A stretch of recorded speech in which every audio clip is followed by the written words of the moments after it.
O operário em construção. Bora, maestro. Vamos lá. Era ele que erguia casas onde antes só havia chão. Como um pássaro sem asas, ele subia com as casas que lhe brotavam da mão. Mas tudo desconhecia da sua grande missão. Não sabia, por exemplo, que a casa de um homem é um templo sem religião. Como tampouco sabia que a casa que ele fazia, sendo a sua liberdade, era a sua escravidão. De fato, como podia um operário em construção compreender por que um tijolo valia mais do que um pão? Tijolos ele empilhava com pá, cimento, esquadria. Quanto ao pão ele o comia. Mas fosse comer tijolo. E assim o operário ia, com suor e com cimento, erguendo uma casa aqui, ali adiante um apartamento, além uma igreja, à frente um quartel e uma prisão. Prisão de que sofreria não fosse eventualmente um operário em construção. Mas ele desconhecia esse fato extraordinário, que o operário faz a coisa e a coisa faz o operário. De forma que, certo dia, à mesa ao cortar o pão, o operário foi tomado de uma súbita emoção ao constatar, assombrado, que tudo naquela mesa, garrafa, prato, facão, era ele quem os fazia, ele, um humilde operário, um operário em construção. Homens de pensamento, não sabereis nunca o quanto aquele humilde operário soube naquele momento, naquela casa vazia que ele mesmo levantara.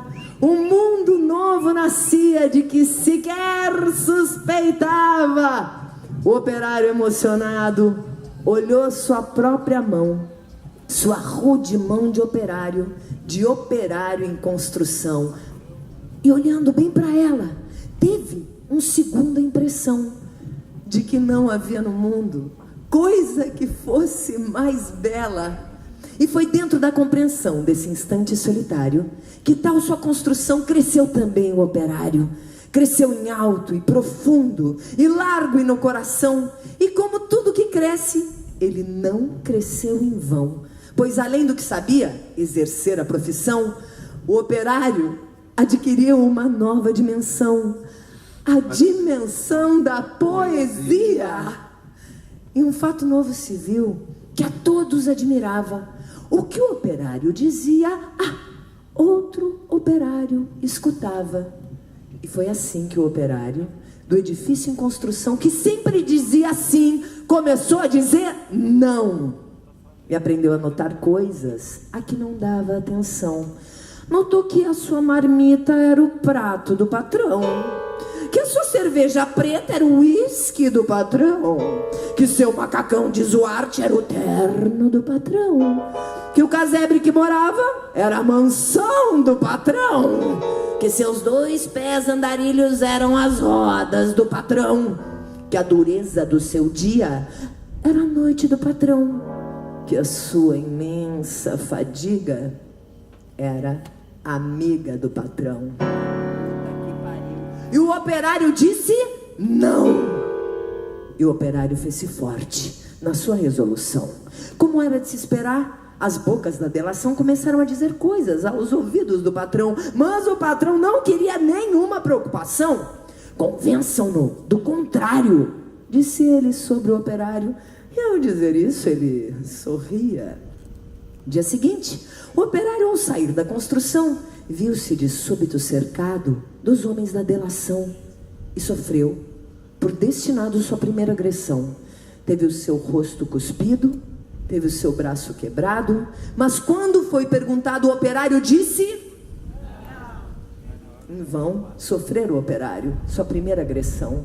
Muitas outras se seguiram, muitas outras seguirão. Porém, por imprescindível ao edifício em construção, seu trabalho prosseguia, e todo o seu sofrimento misturava-se ao cimento da construção que crescia.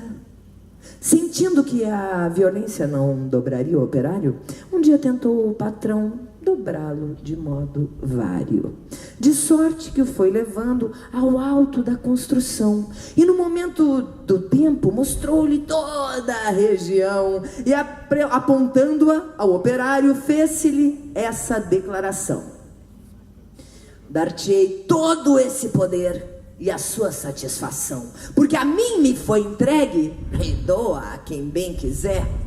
Dou-te tempo de lazer, dou-te tempo de mulher, portanto, tudo que vês será teu se me adorares, e ainda mais se abandonares o que te faz dizer não.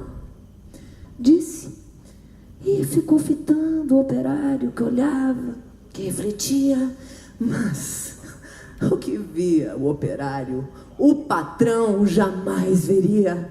O operário via as casas, e dentro das casas via coisas, objetos, produtos, manufaturas, via tudo que fazia o lucro do seu patrão, e em cada coisa que via, misteriosamente havia a marca da sua mão. E o operário disse não. Loucura! Gritou o patrão. Não vês o que eu te dou? Mentira, disse o operário. Não podes dar-me o que é meu. E um grande silêncio fez-se dentro do seu coração. Um silêncio de martírios, um silêncio de prisão, um silêncio povoado de pedidos de perdão, um silêncio apavorado com o medo em solidão, um silêncio de torturas e gritos de maldição, um silêncio de fraturas se arrastaram ao chão. E o operário ouviu a voz de todos os seus irmãos que morreram por outros que viverão.